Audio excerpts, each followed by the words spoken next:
Good morning, welcome to V3 news. లక్ష్యం సమాజ హితం. నేను ఎమిలియా. బులెటిన్ల ముందుగా హెడ్లైన్స్ చూద్దాం. డ్రాగన్ కవ్వింపులపై కేంద్రం సీరియస్. రక్షణ మంత్రి రాజ్నాథ్ సింగ్ తో సమావేశమైన త్రివిధ దళాధిపతులు.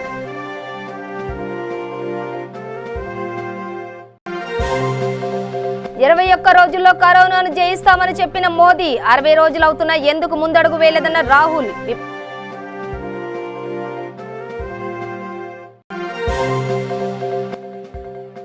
తెలంగాణలో కరోనా టెస్టుల తీరుపై హైకోర్టు ఆగ్రహం. మార్చి 11 నుంచి ఇప్పటి వరకు చేసిన పరీక్షల వివరాలన్నీ సమర్పించాలని ఆదేశాలు. నేటి నుండి ప్రారంభం కానున్న తెలుగుదేశం పార్టీ మహానాడు. మొదటి రోజు ఏపీ, తెలంగాణకు సంబంధించి ప్రవేశపెట్టనున్న 12 తీర్మానాలు.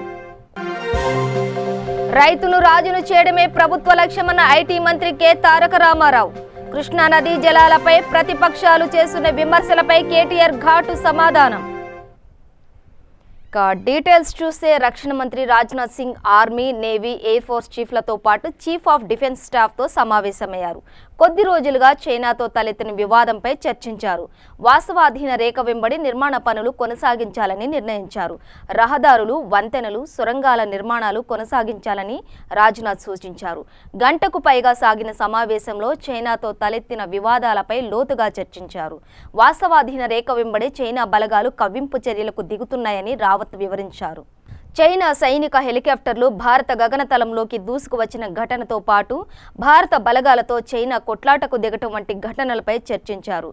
ఈ సమావేశంలో తర్వాత ప్రధానమంత్రి కార్యాలయంలో జాతీయ భద్రతా సలహాదారు అజిత్ దోవల్తో ఆర్మీ, నేవీ, ఎయిర్ ఫోర్స్ చీఫ్లతో పాటు చీఫ్ ఆఫ్ డిఫెన్స్ స్టాఫ్ భేటీ అయ్యారు. చైనాతో వివాదాలపై చర్చించారు. చైనా కవ్వింపు చర్యలపై కేంద్రం సీరియస్గా ఉన్నట్లు సమాచారం. వాస్తవాధీన రేఖ వెంబడి నిర్మాణ పనులు మాత్రం యథాతథంగా కొనసాగించాలని కేంద్రం సూచించినట్లు తెలుస్తోంది.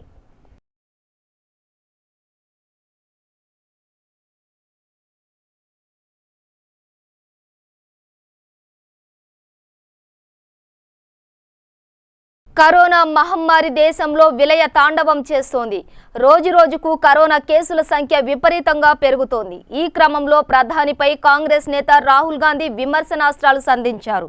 21 రోజుల్లో కరోనాను జయిస్తామని మోదీ చెప్పారని, కానీ 60 రోజులవుతున్న ఎటువంటి ముందడుగు వేయలేదని రాహుల్ ఆరోపించారు. అలాగే ఇప్పుడు లాక్డౌన్ తొలగించడంపై కూడా అసంతృప్తి వ్యక్తం చేశారు. ఓ పక్క కరోనా విపరీతంగా పెరిగిపోతోంది. ఇలాంటి సమయంలో లాక్డౌన్ తొలగిస్తున్న ఏకైక దేశం భారతే అని విమర్శించారు. ఈ విషయంలో ప్రధాని జవాబు చెప్పాలని కోరారు. ప్రధానిని అత్యంత వినయంగా ప్రశ్నిస్తున్నాం. మోదీ గారు ప్లాన్ బి ఏంటి అని రాహుల్ ప్రశ్నించారు. But we want to understand what the government's view is going forward. We want to understand what is their strategy. It is pretty clear that 4 stages of lockdown have not produced the result that the Prime Minister expected. Prime Minister and his entire advisory staff, including his top medical people, said that the disease would start to reduce towards the end of May. It's clear that the disease is not reducing, it is increasing.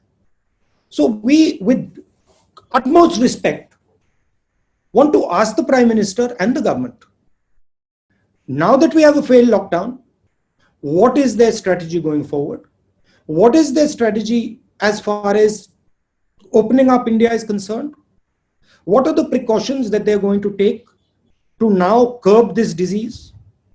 How are they thinking about supporting our migrants? How are they thinking about supporting the state governments? How are they thinking about supporting small and medium businesses? We had great expectations. There was multiple press conferences about the package. Prime Minister said 10% of GDP. The reality is we have less than 1% of GDP being given, most of it in loans. తెలంగాణలో corona టెస్టుల తీరుపై మరోసారి high court అసంతృప్తి వ్యక్తం చేసింది. మృతదేహాలకు corona పరీక్షలు అవసరం లేదన్న ఉత్తర్వులను హైకోర్టు కొట్టివేసింది. హై రిస్క్ అవకాశాలున్న వారికి ఎందుకు పరీక్షలు చేయడం లేదు? ఇతర రాష్ట్రాలతో పోల్చితే ఎందుకు తక్కువ టెస్టులు చేస్తున్నారు? మార్చి 11 నుంచి ఇప్పటి వరకు చేసిన పరీక్షల వివరాలన్నీ సమర్పించాలి.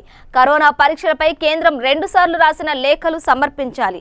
కరోనా రక్షణ కిట్లు ఎన్ని ఆసుపత్రుల్లో ఎంతమంది వైద్య సిబ్బందికి ఇచ్చారో జూన్ 4లోగా నివేదిక ఇవ్వాలి అని ప్రభుత్వాన్ని హైకోర్టు ఆదేశించింది.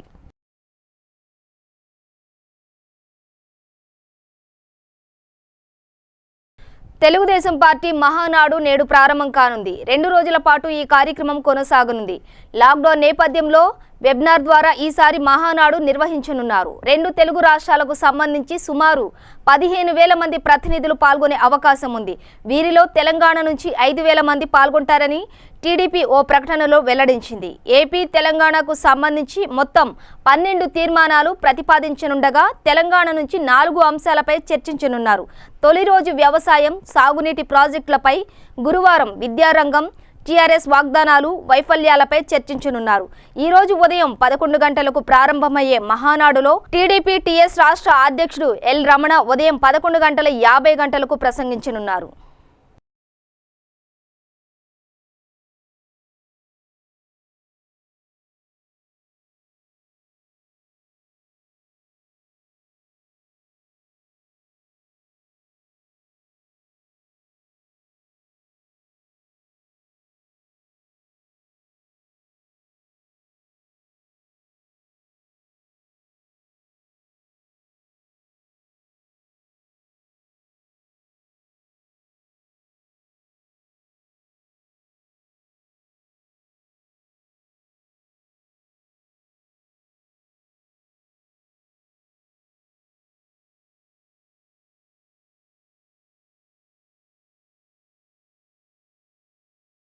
బంజారాహిల్స్ తమ నివాసంలో జీహెచ్ఎంసీ మేయర్ బొంతు రామ్మోహన్ సతీమణి శ్రీదేవి చేతుల మీదుగా కరోనా లాక్డౌన్ నేపథ్యంలో నిరుపేదలకు నిత్యావసరాలు పంపిణీ చేశారు. జీహెచ్ఎంసీ ఎంటమాలజీ టీం విభాగానికి చెందిన 50 మంది సిబ్బందికి నిత్యావసర వస్తువులు, కూరగాయలు అందించారు.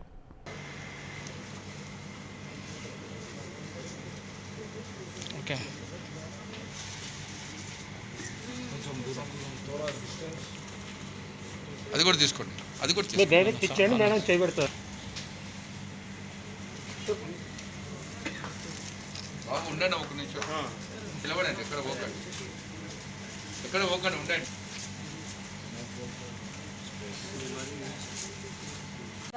మా జీహెచ్ఎంసీ ఎంటమాలజీ డిపార్ట్మెంట్ వాళ్ళకు నిత్యావసర సరుకులు ఇవ్వడం జరిగింది. అదేవిధంగా కూరగాయలు కూడా పంపిణీ చేయడం జరిగింది. సో గత 65 రోజుల నుంచి ఎంతో ఇబ్బందులు పడుతున్న ఒక్కొక్క డిపార్ట్మెంట్లో జీహెచ్ఎంసీకి సంబంధించి ఒక్కొక్క డిపార్ట్మెంట్లో వివిధ భాగాలకు చెందిన వారిని అతి పేదవారిని సెలెక్ట్ చేసుకొని ఈరోజు వారికి కూరగాయలు, బియ్యము, షుగరు, చింతపండు, సో నిత్యావసర సరుకులను ఇవ్వడం జరిగింది.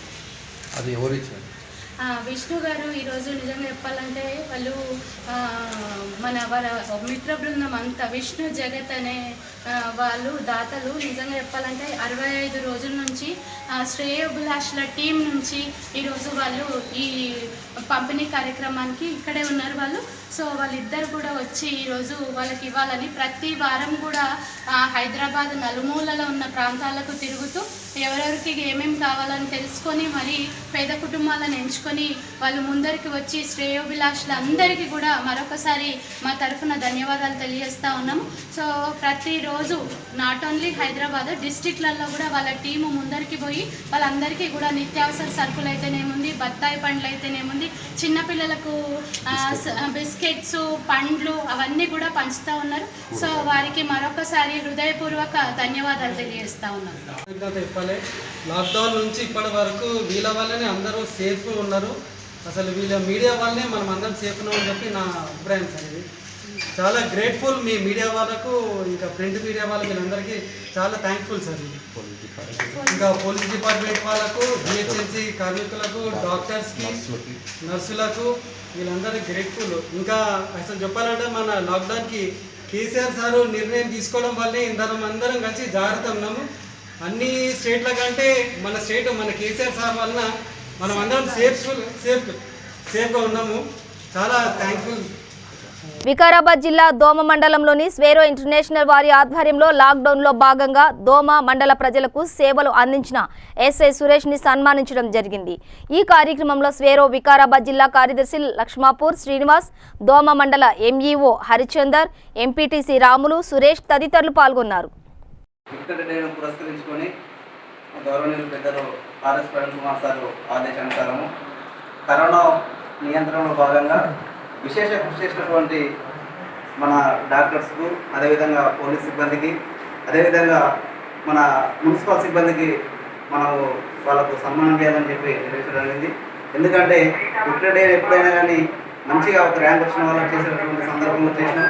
కాకపోతే ఈసారి మన భారతదేశాన్ని కానీ రాష్ట్రాన్ని కానీ కాపాడినటువంటి ముగ్గురు దేవుళ్ళు ఎవరని చెప్పంటే మన డాక్టర్స్, మన పోలీస్ సిబ్బంది, మన యొక్క మున్సిపల్ సిబ్బంది. కాబట్టి వీరందరికీ మా యొక్క సేవస్ ఇంటర్నేషనల్ తరఫున సన్మానం చేయడం జరిగింది. ఈ యొక్క సన్మానానికి మాకు అవకాశం కల్పించినందుకు మా సార్ దోమ లోకల్ పిఎస్ సురేష్ సార్ గారికి ఇలాగా ప్రత్యేకమైనటువంటి ధన్యవాదాలు.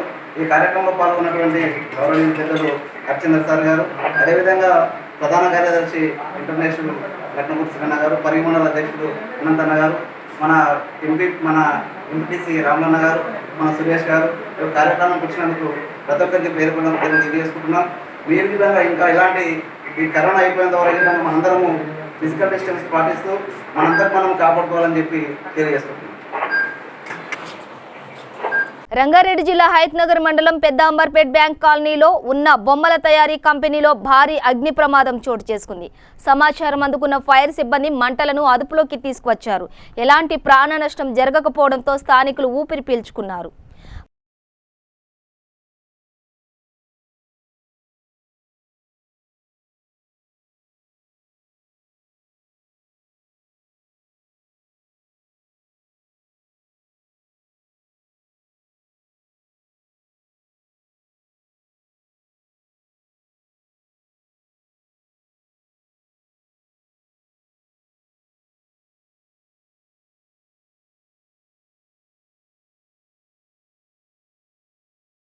ప్రణాళికాబద్ధంగా గ్రామస్తులు, ప్రజాప్రతినిధులు సలహాలు, సూచనలకు అనుగుణంగా గ్రామ అభివృద్ధికి ప్రణాళికలు రూపొందించాలని పటాన్చెరు శాసనసభ్యులు గూడెం మహిపాల్ రెడ్డి అన్నారు. పటాన్చెరు మండలం ముత్తంగిలో గ్రామ పంచాయతీ సర్వసభ్య సమావేశంలో ఎమ్మెల్యే పాల్గొని దిశానిర్దేశం చేశారు. తెలంగాణ రాష్ట్రం వచ్చిన తర్వాత గ్రామాల అభివృద్ధి కానీ, ఫండ్స్ కానీ, ప్రభుత్వ ఆదేశాలు కానీ ఎటువంటివో మీకు అందరికీ తెలుసు. కాబట్టి మొన్న జరిగినటువంటి ఒక రెండోసారి రాష్ట్రంకి ప్రభుత్వం ఏర్పాటు చేసిన తర్వాత ముఖ్యమంత్రి గారు పంచాయత్ చట్టాలు కానీ, మున్సిపల్ చట్టాలు కానీ, గ్రేటర్ పరిధిలో ఉన్నటువంటి చట్టాలు కానీ గ్రామ స్థాయి నుంచి ఉన్నత స్థాయి వరకు చట్టాలన్నీ పొందుపరిచి ప్రజలకు మన మీద పూర్తి నమ్మకం, విశ్వాసం పెట్టి మనల్ని మెంబర్గా, సర్పంచ్గా, ఉప సర్పంచ్గా, ఎంపీటీసీలుగా, ఎమ్మెల్యేలుగా గెలిపించి పూర్తి నమ్మకం, విశ్వాసం పెట్టి మన మీద పూర్తి బాధ్యతను పెట్టిన ప్రజలకు వారి నమ్మకాన్ని ఇక్కడ వమ్ము చేయకుండా పూర్తి బాధ్యతగా గ్రామ అభివృద్ధికి సూచనలు సలహాలు ఇస్తూ గ్రామాభివృద్ధిలో ప్రతి ఒక్కరు భాగస్వాములై ముందుకు సాగాలి. నేను కింద 95 గ్రామ పంచాయతీ ఫండ్ ఇట్లా ఉండగా బయటికి ఎక్కడికి వస్తున్నది ఫండ్, మండల పరిషత్కి ఎక్కడికి వస్తుంది, జిల్లా పరిషత్కి ఎట్లా వస్తుంది, ఎమ్మెల్యేకి ఎట్లా వస్తుంది, ఎంపీకి ఎట్లా వస్తుంది, ప్రభుత్వ పథకాలు ఏంటి, ప్రభుత్వ పరంగా వచ్చే స్కీమ్స్ ఏంటి, అవన్నీ ప్రజలకు అందే విధంగా పనిచేస్తే తప్పకుండా మనకు నేను మరోసారి ఇప్పుడు 2 సార్లు గెలిచినాడు పూర్తి అపారమైనటువంటి అనుభవం ఉన్న వ్యక్తులు ఎవరు కొంతమంది, చాలా మంది కొత్త ఉండవచ్చు, చాలా మంది కొత్త మెంబర్లు ఉంటారు. దాన్ని ఎక్కడ మనము విస్మరించకుండా మనము ముందుకు వేస్తే తప్పకుండా మన గౌరవం మనకు ఉంటుంది. ఎన్ని రోజులు బతికినాం అనేది కాదు, ఏం పనిచేసాం అనేది కావాలి, గుర్తుపెట్టుకోండి. ఈ ప్రపంచంలో ఎవరు బతకడానికి లేదు. ఆ ఉన్న సమయంలో ఏం పని చేసినాం, మనకు ఇచ్చిన అవకాశాన్ని ఏ విధంగా సద్వినియోగం చేసుకున్నాం. ఎమ్మెల్యే సార్ గురించి మరీ చెప్తున్నాను కూడా రైతును రాజును చేయడమే ప్రభుత్వ లక్ష్యమని ఐటీ మంత్రి కె తారక రామారావు అన్నారు. రాజన్న సిరిసిల్ల జిల్లా ఎల్లారెడ్డిపేట మండలంలోని గొల్లపల్లి గ్రామంలో వ్యవసాయ గిడ్డంగులను వ్యవసాయ మంత్రి నిరంజన్ రెడ్డి ప్రారంభించి ఆవరణంలోని మొక్కలు నాటారు. మహిళా ప్రజా ప్రతినిధులు మంగళహారతులతో స్వాగతం పలికారు. రాచర్ల బొప్పాపూర్ వ్యవసాయ మార్కెట్ కమిటీ కార్యాలయం వద్ద ఏర్పాటు చేసిన సమావేశంలో మంత్రి కేటీఆర్ పాల్గొన్నారు. కృష్ణా నదీ జలాలపై ప్రతిపక్షాలు చేసిన విమర్శలపై కేటీఆర్ ఘాటుగా సమాధానం సమాధానమిచ్చారు. సిరిసిల్ల నియోజకవర్గంలోని 5 మండల కేంద్రాలకు అమ్మమ్మ గ్రామమైన బోయినపల్లి మండలంతో పాటు సొంతంగా 6,000 చదరపు అడుగుల వ్యవసాయ గిడ్డంగులను నిర్మిస్తామని జిల్లా కలెక్టర్కు నివేదికలు ఇచ్చి హామీ ఇచ్చారు. అనంతరం వ్యవసాయ మంత్రి నిరంజన్ రెడ్డి మాట్లాడుతూ చంద్రశేఖరరావు రాష్ట్రానికి ముఖ్యమంత్రిగా ఉండటాన్ని హర్షించదగ్గ విషయమని తెలిపారు. రాష్ట్రానికి వ్యవసాయ రంగం చాలా కీలకమని ఆయన అన్నారు. మంత్రి ఇలాకాలో గ్రామాలు మున్సిపాలిటీలను తలపిస్తున్నాయి అని అన్నారు. ఈ కార్యక్రమంలో ప్రణాళికా సంఘం ఉపాధ్యక్షులు బోయినపల్లి వినోద్ కుమార్, జిల్లా collector Krishna Bhaskar, SP Rahul Hegde, Manakondur MLA Rasamayi Balakishan, TRS జిల్లా బాధ్యులు తోట ఆగయ్య, జెడ్పీటీసీ చీటి లక్ష్మణరావు తదితరులు పాల్గొన్నారు. మొసలు కన్నీరు గారుస్తూ ముందుకు వస్తా ఉన్నారు. ఒక ఆయన అంటాడు, అక్కడెక్కడో కృష్ణానది జలాల మీద దీక్షలు చేస్తాం మేము, కేసీఆర్ గారు రాష్ట్రానికి అన్యాయం చేస్తున్నారని మాట్లాడుతూ ఉన్నాడు. ఆ మాట మాట్లాడేందుకు సిగ్గుండాల, కనీసం పశ్చాత్తాప పడాలి. ముందు మీరు చేసిన దుర్మార్గాలకు, మీ హయాంలో చేసిన దగాకోరు విధానాలకు, మీరు చేసిన దొంగ పనులకు క్షమాపణ చెప్పాలి ప్రజలకు. పోతిరెడ్డిపాడు అని ఇలా కాంగ్రెస్ నాయకులు గగ్గోలు పెడతా ఉన్నారు. ఒక్కసారి గుండెల మీద చేసుకొని చెప్పాలి, పోతిరెడ్డిపాడు ఎవరి హయాంలో తవ్వినారు? 2005లో రాష్ట్రంలో ఎవరి ప్రభుత్వం ఉంది? జీవో ఇచ్చింది ఎవరు? కాంగ్రెస్ ప్రభుత్వం కాదా? అంటే మీరేం మర్డర్ చేస్తారు? మీరే సంతాపం చెప్తారా?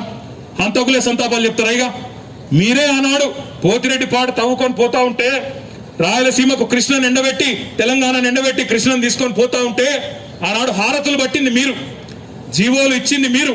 కాలువలు తవ్వుకొని పోతా ఉంటే రాజశేఖర రెడ్డి గారి చుట్టూ నిమిత్త మాత్రులుగా ఆనాడు కళ్ళప్పగించి చూసింది, గుడ్లప్పగించి చూసింది మీరు. మళ్ళీ ఇవాళ మీరే వచ్చి కేసీఆర్ గారు అన్యాయం చేస్తున్నారని మాట్లాడితే ఇది ఎట్లా నమ్ముతారు రైతులు? తెలంగాణ రైతులు ఒక్కసారి మీరు ఆలోచించాలని చెప్పి నేను కోరుతున్నా. తెలియదా రైతులకు? కాంగ్రెస్ ప్రభుత్వంలో ఎట్లుండే కరెంటు ఈరోజు ఎట్లున్నదో తెలియదా? 6 గంటలు ఇద్దరు, 6 గంటలు 3 కిస్తులు ఇద్దరు. అప్పుడు 2 గంటలకు ఒకసారి ఇచ్చేది. ఎరువుల కోసం లైన్లు, విత్తనాల కోసం లైన్లు, కరెంటు కోసం సబ్స్టేషన్ ధర్నాలు. రైతులు కాదు ఈ ప్రాంతంలో ఎవరన్నా ఊళ్ళలో చచ్చిపోతే ఎండాకాలంలో సెస్సోనికి ఫోన్ చేసి బతిలాడుకునేది యాదుకున్నదా? అరే అన్న, మా ఊళ్ళో ఫలానా చచ్చిపోయింది రాబాయి, మా చుట్టపోడు, జర ఒక 15 నిమిషాలు కరెంట్ అయ్యి బాయికాడికి పోయి స్నానం చేస్తామని బతిలాడుకున్న రోజులు యాదుకున్నాయో ఒక్కసారి గుర్తు తెచ్చుకోమని చెప్పి నేను కోరుతున్నా. అది ఘనత వహించిన కాంగ్రెస్ ప్రభుత్వాల పుణ్యం కాదా? ఒక్కసారి ఆలోచన చేయండి. ఇలా ఒక కాళేశ్వరం లాంటి ప్రాజెక్ట్, ప్రపంచంలోనే అతిపెద్ద లిఫ్ట్ ఇరిగేషన్ ప్రాజెక్టు కట్టి 3 ఏళ్ల రికార్డు సమయంలో కాలంతో పోటీ పడుతూ కాళేశ్వరం కట్టి రైతులకు నీళ్లు తెస్తా ఉంటే, గోదావరి నీళ్లను ఎండాకాలం తీసుకొని వస్తా ఉంటే ఎందుకు మీకు కడుపు మంట అని నేను అడుగుతా ఉన్నా. దాని మీద కూడా ఆరోపణలు, దాని మీద కూడా నోటికొచ్చిన బూతులు, తిట్లు. ఇదా సంస్కారవంతమైన ప్రతిపక్షం చేయాల్సిన పని? అందుకే నేను రైతు మిత్రులందరికీ ఒకటే విజ్ఞప్తి చేస్తా ఉన్నా. కేసీఆర్ లాంటి నాయకుడు ఉన్నంత కాలం, కేసీఆర్ లాంటి రైతు పక్షపాత ప్రభుత్వం ఉన్నంత కాలం రైతులకు అన్యాయం జరిగే ఏ పనిని ఎవరు చేయనియరు. ఆయన స్వయంగా చెయ్యడు. దయచేసి అనుమానం పెట్టుకోకండి. ముఖ్యమంత్రి గారు ఏం చెప్పినా, ఏ ఆలోచన చేసినా మన మంచి కోసం, మన బాగు కోసం, సాగు బాగుండాలి, రైతు బాగుండాలి, రైతు బాగుంటే రాష్ట్రం బాగుంటుందనే ఆలోచన తప్ప, కర్షకుణ్ణి ఈరోజు రాజు చేయాలనే ఆలోచన తప్ప వేరే ఆలోచన కాదని చెప్పి కూడా నేను మీకు విజ్ఞప్తి చేస్తా ఉన్నా. ఎవరెవరో ఏదేదో మాట్లాడతారు. మీ అందరికి తెలుసు, కేసీఆర్ గారు తెలంగాణ ఉద్యమాన్ని ప్రారంభించినప్పుడు వీళ్ళే మాట్లాడింది. ఇవాళ మాట్లాడిన మాటలే మాట్లాడిన నానోడు కూడా, ఈయనతో అవుతుందా, ఈయన ఏగలుగుతాడా, ఏం చెప్తాడు, ఈయన ఏమవుతుంది అన్నారు. జనగాం జిల్లా దేవరుపల మండలంలోని నియంత్రిత పద్ధతిలో పంటల సాగు విధానంపై దేవరుపల, గొల్లపల్లి, మోనుపాడు గ్రామాల్లో రైతులకు అవగాహన సదస్సు నిర్వహించారు మండల వ్యవసాయ అధికారి రామకృష్ణ. ఈ కార్యక్రమంలో మండల రైతు కోఆర్డినేటర్ ఇదునూరి నరసింహారెడ్డి, సర్పంచ్ ఇదునూరి రమాదేవి, రైతు సమన్వయ సమితి అధ్యక్షులు తదితరులు పాల్గొన్నారు.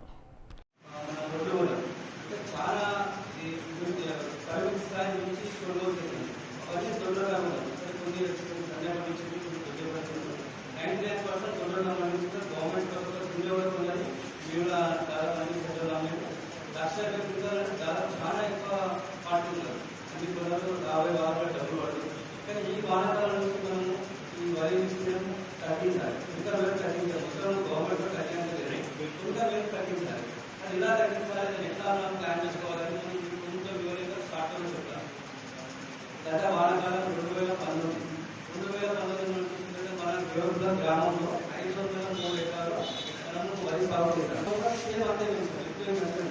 కొంచెం తగ్గలేదు, పెంచలేదు. అంటే ప్రభుత్వం కూడా ఈ సంవత్సరం కూడా మీరు వాహనం కూడా అంతే పెరుగుతుంది. కొంచెం ఇలా కోడలు కొంచెం ఎక్కువ పెంచదు. ఇప్పుడు ఎలాగైతే మనం ఇప్పుడు ఈ చురుకాల వల్ల మనం నీళ్ళు వాళ్ళంటే కష్టంగా పడేస్తాం. ఆ ఏరియాలో వేసుకోవాలని ఉంటుంది. మిగతా ఏరియా మాత్రం ఖచ్చితంగా మనం సన్న రకం రోడ్లు చేయాలి. అసలు సన్న రకం ఏంటి, సన్న ఏంటి, రోడ్లు ఏంటి, రోడ్లు అంటే దాదాపు మన గవర్నమెంట్ అన్ని క్లీన్ చేసిన సిస్టమ్ ద్వారా గవర్నమెంట్ సప్లై చేస్తుంది. అది చాలా మన రోడ్లలో స్టాక్ ఉంటుంది. అది గవర్నమెంట్ చూడలేదు. ఎందుకంటే ప్రతి సంవత్సరం చూడాలంటే గవర్నమెంట్ బాగా ఉంది. ఇన్ని గవర్నమెంట్ చూడాలంటే చూడలేదు. ఈ సంవత్సరం కొంచెం సలహా మిల్లర్స్ కూడా మనం చాలా చక్కగా నిజంగా ఐఐటి మన కథలు అండ్ వాళ్ళ పార్టీ ప్రమాణంగా చేసి దాదాపు 8,000 క్వింటాల బస్తాలతో వాళ్ళు మన రైతుల ద్వారా జగనాడు బిల్లులు తరలించదు. ఇట్లా 3 కిలోలు కలిగేసుకునే కార్యక్రమం జరిగేది. ఇప్పుడు ప్రభుత్వమే ఉండదు కాబట్టి మనకు లాభదాయకంగా రైతులకు అన్ని బస్తాలను రైతులు కొని మనకు మన ప్రభుత్వం మన ఖాతాలో గవర్నమెంట్ ఖాతాలో ఇవ్వదు. అంటే గవర్నమెంట్ ప్రభుత్వం చెప్పే పంటకు తప్పకుండా మన ఏ ఆఫీసర్లు కూడా దానికి ముందుకు మద్దతు అంటే మనకు లేవు, మన ఏవో సరే పక్కన పూర్తిగా పనిచేసిండ్రు. మన పేరుతోనే చెప్తుండ్రు. దయచేసి ఆవిడ కానీ రిటైల్ షాప్ నుండి మన పాలన మీ సూచన మేధో మదన సదస్సులో భాగంగా 2వ రోజు వ్యవసాయ అనుబంధ రంగాల సదస్సు జరిగింది. మధ్యాహ్నం సెషన్లో కర్నూలు కలెక్టరేట్ సునైన ఆడిటోరియంలో రాష్ట్ర కార్మిక శాఖ మంత్రి గుమ్మనూరు జయరాం, నంద్యాల ఎంపీ పోచా బ్రహ్మానందం రెడ్డి, పాణ్యం ఎమ్మెల్యే కాటసాని రాంభూపాల్ రెడ్డి, జిల్లా కలెక్టర్ జి వీరపాండ్యన్, జేసీలు తదితర అధికారులు పాల్గొన్నారు.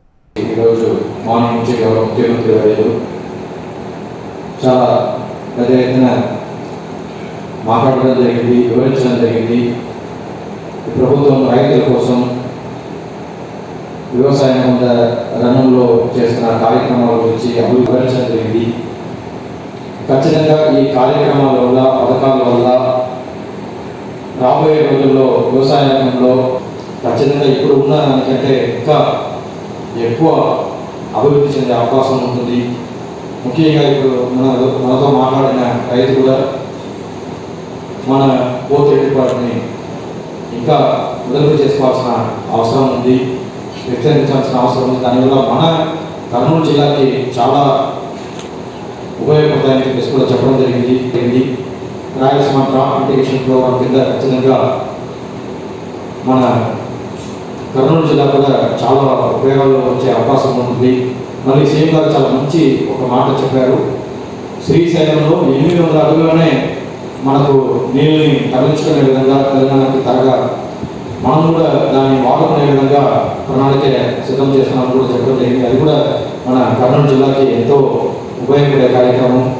మళ్ళీ మనము ఇంకా తరపు నుంచి రైతులకి ఎప్పుడు అండగా ఉంటాము. అధికారులు కానీ ప్రజాప్రతినిధులు కానీ అందరూ కలిసి మన వ్యవసాయ అభివృద్ధి కోసం, వ్యవసాయ అనుబంధ అభివృద్ధి కోసం ఎప్పుడు పాల్గొనడం తెలియజేస్తూ సెలవుస్తున్నాం. ఈరోజు వ్యవసాయం మన అందరూ కూడా చూడటం జరుగుతుంది. పండించిన పంటకు గిట్టుబాటు ధర కల్పించే నాయకుడు ఈ రాష్ట్ర ముఖ్యమంత్రి జగన్మోహన్ రెడ్డి గారు ముందే చెప్పడం జరిగింది. పండించి మీ పంటలు బయట మీరు మార్కెట్లో అమ్ముకోలేకపోతే మేము కూడా మీకు ఎటువంటి ఇబ్బంది లేకుండా చేస్తామని చెప్పడం. అందుకే మనకు శనగలు కానీ, మొక్కజొన్న కానీ ఇవన్నీ కూడా అన్ని గ్రామాల్లో ప్రొటెక్షన్ గ్రూపుల ద్వారా ఈరోజు మన పంటలన్నీ కూడా మనం కొనడం జరుగుతుంది. అందుకే ఇక్కడ ఉండే రైతులందరినీ కూడా మిమ్మల్ని అందరినీ కూడా కోరేది ఒకటే, మీరు అందరూ కూడా ప్రకృతి వ్యవసాయం చేయండి. ఈ రసాయనిక ఎరువులు ఎంత తగ్గడానికి వీలుంటే ఖచ్చితంగా తగ్గేయండి. లాభసాటి వ్యవసాయం చేయండి. ప్రతి ఒక్క రైతు కూడా సగౌరవంగా తలెత్తుకునే విధంగా మన ఏదో పక్క రైతు 10 మూటలు వేసినాడు ప్రిస్టేజ్ అనుకోని మనం 15 మూటలు వేసేది కాకుండా అతను 10 మూటలు వేసింటే మనం 4 మూటలు వేసేందుకు మనం పంటలు పండించుకునే ప్రిస్టేజ్కి మీరందరూ వచ్చి రసాయనిక మందులను తగ్గించేసి మొత్తం మీరందరూ కూడా ప్రకృతి వ్యవసాయం చేయాలని, మీరందరూ కూడా వ్యవసాయాన్ని లాభసాటి వ్యవసాయంగా చేయాలని కోరుకుంటూ ఈ రాష్ట్ర ముఖ్యమంత్రి జగన్మోహన్ రెడ్డి గారు మీకు అన్ని అవకాశాలన్నీ కూడా మందులు మీ ఇళ్ల ముందుకే తీసుకురావడం జరిగింది. రైతు భరోసా కింద విత్తనాలు అన్ని మీకు ఏం కావాలంటే అవన్నీ చేయడం జరుగుతుంది.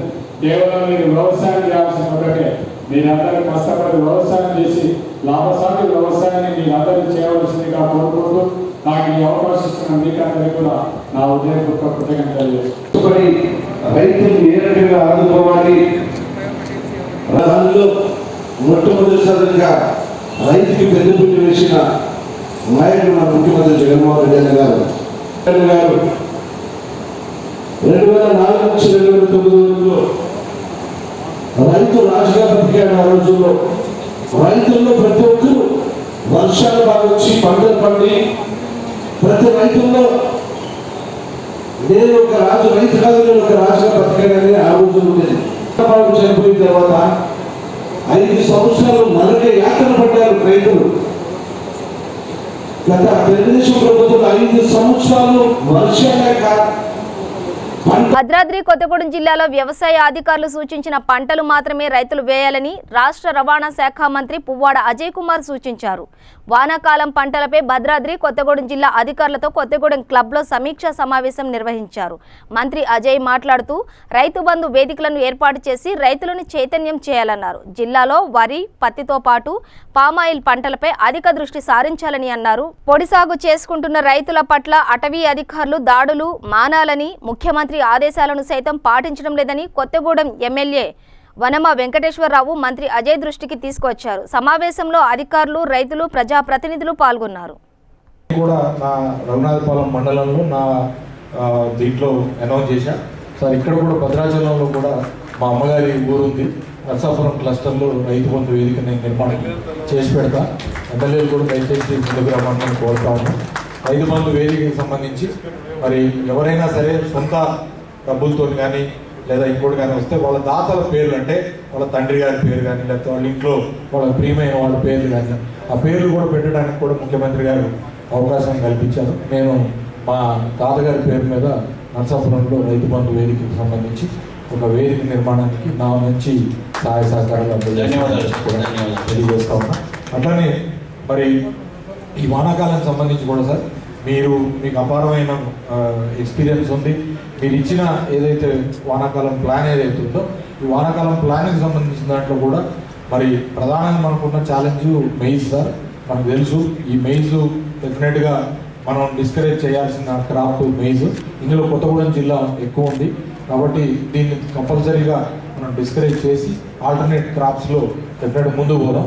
అంతకన్నా పెద్ద ఎత్తున మనం చేయాల్సింది ఏంటంటే ఎంపీ గారు చెప్పినట్టు మనం పామాయిల్ సంబంధించి సార్ 6 నుంచి 7 లక్షల ఎకరాలు మనం పామాయిల్ కల్టివేషన్ తెలంగాణలో చేయొచ్చు అని చెప్పి ముఖ్యమంత్రి గారు చెప్పారు. ఎక్కడో పెద్దపల్లి లాంటి జిల్లాల్లోనే వాళ్ళు ముందుకు వస్తూ ఉన్నారు. మన దగ్గర ఆల్రెడీ 2 ఫ్యాక్టరీలు ఉండి పామాయిల్ సాగుతూ ఉంది కాబట్టి ఇంకా ఎక్కువ శాతం రేపు రాబోయే రోజుల్లో భద్రాద్రి కొత్తగూడెం జిల్లాలో వరి, పత్తి నుంచి పామాయిల్కి మనం మారినా కూడా మంచిదే అని చెప్పి నేను తెలియజేస్తా ఉన్నాను. కాబట్టి దయచేసి ఆ వైపు కూడా మనం ఎక్కువ డ్రైవ్ చేద్దాం. దానికి డ్రిప్ ఇరిగేషన్ సబ్సిడీ ఉంది, ఎస్సీ ఎస్టీలు 100% ఉంది, మిగతా వాళ్ళకి 75% డ్రిప్ ఇరిగేషన్, నాకు తెలిసి 90% 75% డ్రిప్ ఇరిగేషన్ ఉంది. ఇతరత్ర ప్లాంట్ మెటీరియల్ అవసరమైన దానికి కూడా మనం ముందుకు పోయి చేద్దాం. హార్టికల్చర్కి సంబంధించిన మన ఇన్స్టిట్యూట్ ఉంది అశోరావుపేటలోనే. కాబట్టి పామాయిల్కి సంబంధించి మిగతా జిల్లాల కన్నా మనం ఇంకా పెద్ద ఎత్తున ముందుకు పోయే అవకాశం ఉంది. కాబట్టి అది ప్లస్ ఉద్యానవన పంటలకు సంబంధించి కూడా మనం మన పంటల విధానంలో మార్పిడి రావాల్సిన అవసరం. బులెటిన్ ముగించే ముందు హెడ్లైన్స్ మరోసారి.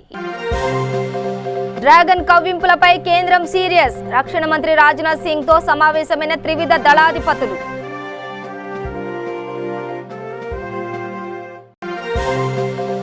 21 రోజుల్లో కరోనాను జయిస్తామని చెప్పిన మోదీ 60 రోజులవుతున్నా ఎందుకు ముందడుగు వేయలేదన్న రాహుల్.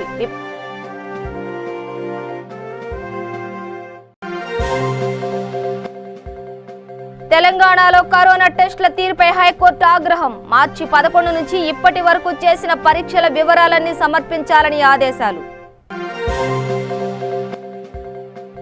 నేటి నుండి ప్రారంభం కానున్న తెలుగుదేశం పార్టీ మహానాడు. మొదటి రోజు ఏపీ, తెలంగాణకు సంబంధించి ప్రవేశపెట్టనున్న 12 తీర్మానాలు. రైతును రాజును చేయడమే ప్రభుత్వ లక్ష్యమన్న ఐటీ మంత్రి కె తారక రామారావు. కృష్ణా నదీ జలాలపై ప్రతిపక్షాలు చేస్తున్న విమర్శలపై కేటీఆర్ ఘాటు సమాధానం.